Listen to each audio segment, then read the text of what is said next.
Alors Paul Favreau, Anne-Marie Arfeux, vous êtes tous les deux des militantes CFDT. Paul, vous avez été vous-même permanente à la CFDT.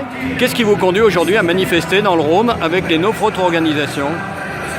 Pour moi, c'est vital de réagir contre les dernières décisions, entre autres imposer l'augmentation de la CSG à des retraités qui touchent 1200 ou moins, 1200 par mois de retraite.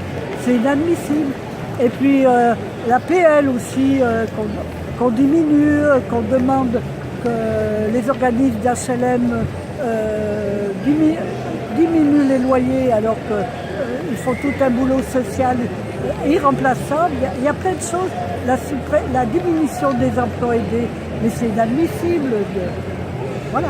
Anne-Marie, vous, qu'est-ce qui vous conduit avec Moi, tout ce qui affaiblit la possibilité de vivre des gens qui n'ont pas beaucoup pour vivre déjà.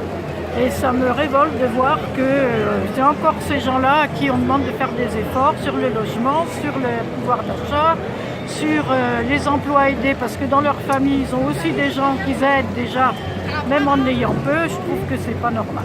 Alors Paul, c'est ma dernière question. Je le disais, vous avez été permanente à la CFDT. Vous le savez, aujourd'hui, l'Union confédérale des retraités n'appelle pas à manifester.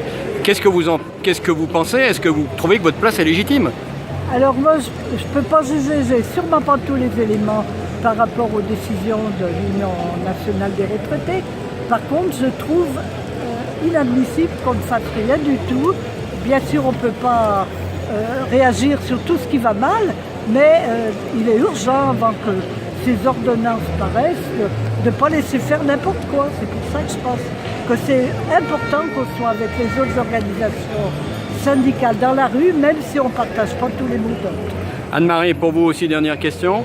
Est-ce que vous ne pensez pas que cette manifestation, votre présence, c'est aussi une façon un petit peu d'expulser la déception finalement de Emmanuel Macron, pour laquelle beaucoup de militants syndicaux et de la CFDT ont voté?